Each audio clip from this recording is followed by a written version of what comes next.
And thank you for returning.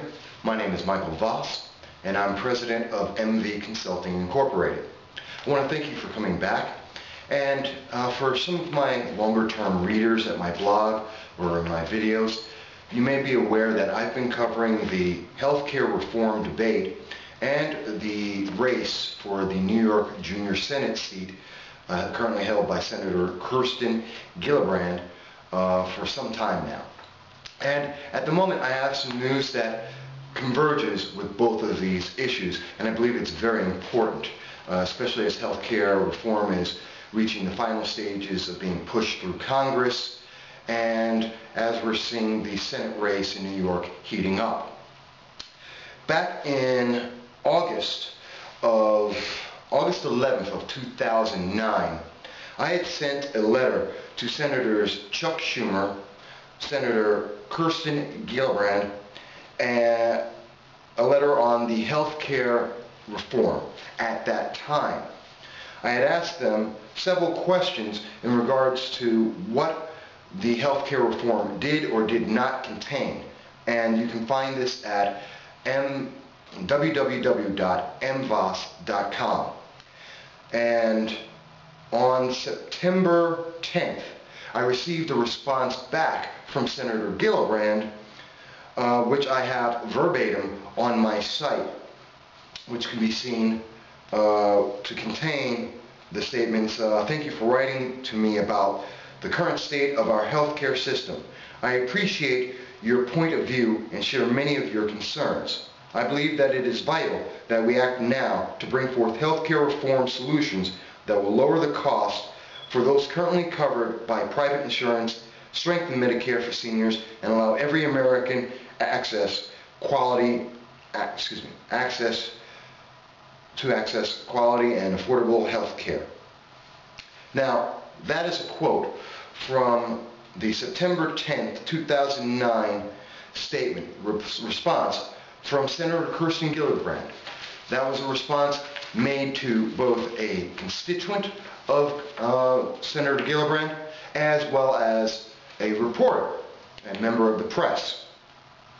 On February 20th of this year, I had sent another letter regarding health care to Senator Gillibrand in regards to the current state of the health care reform after the new presentation by President Obama.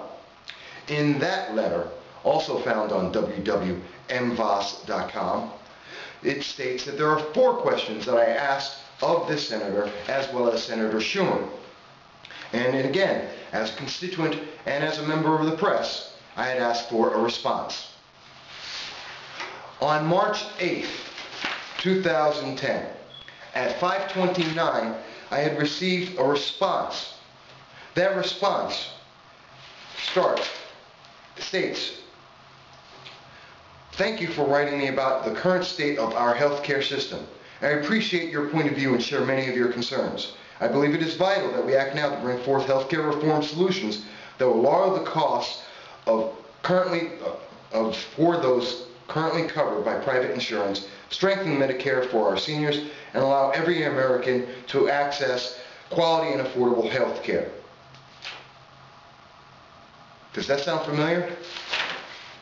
Does that sound as if we have a virtual, and as I go over it again and again, a verbatim statement?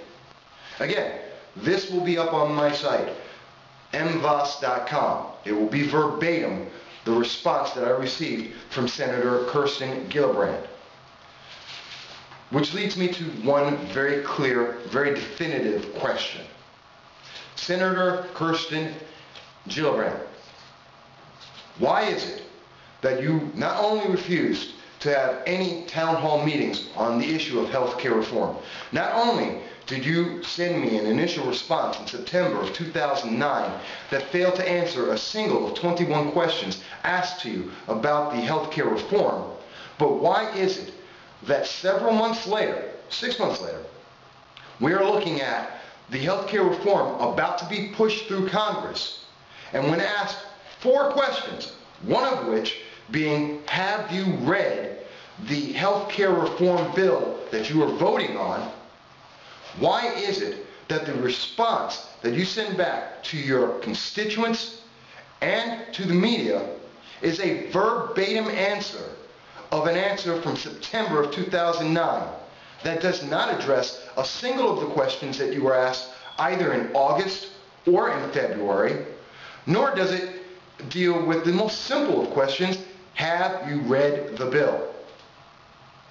Senator Gillibrand, since you are looking forward to being re-elected, since the presidency and the leadership of the Democratic Party has actively made it possible that you will face no challengers for your seat in the New York Senate, why, and I do mean to have an answer to this, why should we vote for you when you cannot even answer one question since August of 2009, and you are not even willing to write a new response on one of the most critical issues facing America now and potentially for the next 10, maybe 20 years?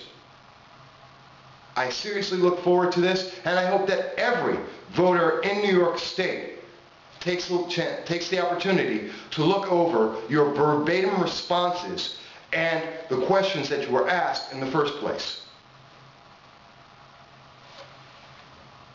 I want to thank everyone for having taken the time to listen to this. I hope that if you can, pass this on to others and ask your senators if they're sending out verbatim responses to the health care bill question and whether or not they are seeking re-election based on their continued lack of response to voters and voters' concerns, as well as that of the media.